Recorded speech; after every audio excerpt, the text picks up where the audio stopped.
Hello, I'm Zanzlanz, and welcome to my 2018 projects video.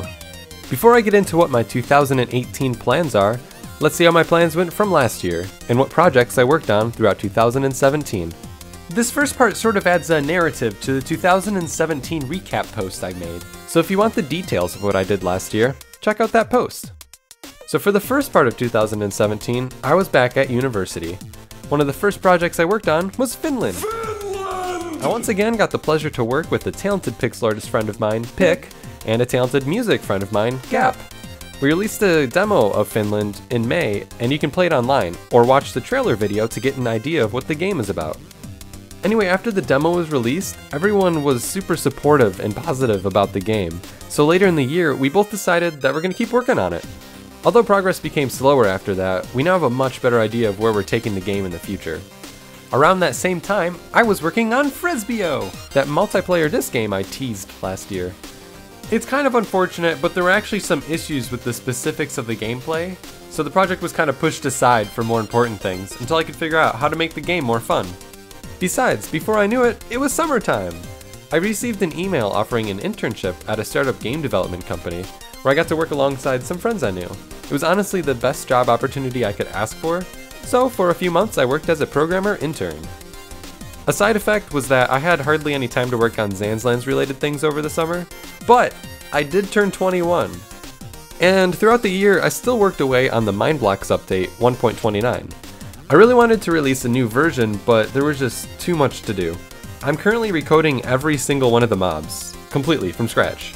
It's a ton of work, but it's necessary for the project as a whole. I got through a lot of it, and was able to spend some time on adding new features, but there's just a lot of stuff to do still. The reason I'm recoding all of the mobs is mainly for a big plan to port my games to Haxe.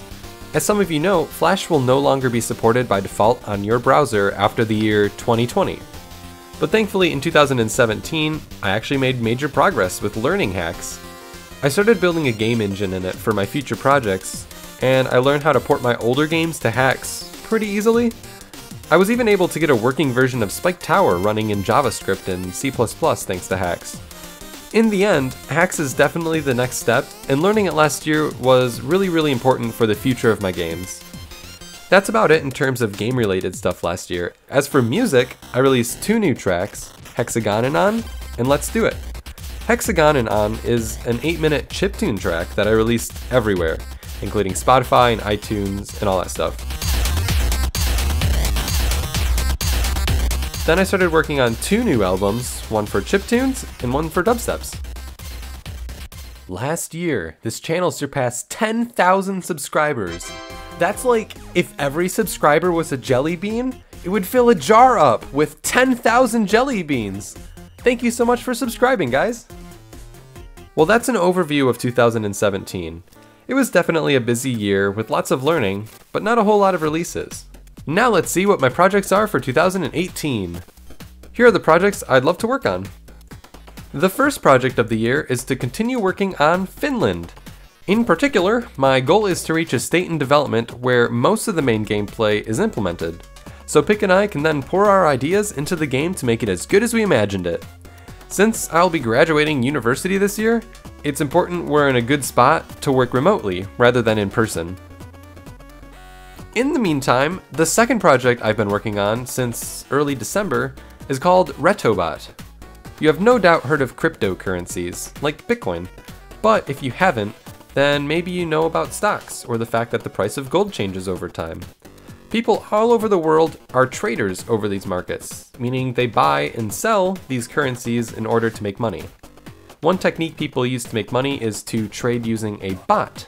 So instead of manually buying and selling, a bot runs automatically, trading the market when it sees the price go up and down. It's a pretty cool concept, but most simple bots aren't good. They lose money for new traders. And this is why I made RettoBot. It's a website that allows anyone to develop and test their own bots on historical data, meaning the algorithm will instantly run on years of previous prices. My hope is that people will be able to use RettoBot to create their own bots, so that they can later launch them and get lots of money without really doing anything. So in my free time I've been working on that. Hopefully I can release it soon so people can start fooling around with it, and my goal is to have it ready within the next couple of months. So this year I also want to start porting my old games to Haxe. I want my old games to still work when Flash becomes obsolete in 2020, so I have to kind of go through them all and convert them to Haxe games at some point. It'd be really cool if I could come up with a nice easy way to port my games, at least the ones I made using only bitmap data, which is everything I made after and including Human Apocalypse, I think. So this would include Mindblocks 2 and some of the games I haven't released yet. Yeah, so this is a longer term plan, something that will probably take years to get through. But my goal is to start this year and port a couple games at least. On the same topic, I'd like to continue working on my personal Haxe game engine. It's a WebGL engine that supports fast rendering, shaders, and even 3D game development. So this would let me explore new possibilities and make new types of games that include some game ideas that have been on my mind for a while now. My goal is to simply work on the engine. Like, the next step is to colligate draw calls, and we'll see where it goes from there. Of course, no project video is complete without talking about Mindblocks. Well, since no new updates happened in 2017, the plan is pretty much the same as last year. I'll finish recoding the mobs, add the rest of the features on the update list, and release a new version. Also, it might be a good idea to start working on the port to Haxe this year. Then I might be able to release simple versions of the game, just for fun. But yes, Mindblocks 1.29 is still in progress. There are 24 more features to add and 13 more bugs to fix before the update is released. I still don't yet have a planned day of release for you, but I'll keep you guys in the loop on the Twitter and Facebook pages. Another one of my high priorities is Spike Tower. Of course, I really want to finish and release it, but it keeps falling victim to feature creep. I just keep adding more and more features to the to-do list, and I simply just have to keep poking away at it until it's done. While I don't really know if I'll be able to release it this year still, I'll at least be hoping to make significant progress on it. My Spike Tower goals for the year are to finish the characters system, develop a simple replay and scoreboard server, explore tweaks to the gameplay, and then start working on another major game mode. Nice. Okay, for Frisbio, I would love to conquer that gameplay issue so I can make a simple version of it to release. There's not a whole lot I need to do to get to that point, but the project itself isn't as high of a priority as my others. So for now, I'll say my stretch goal is to fit time in for this game and release a first version of it by the end of the year. I think that would be neat.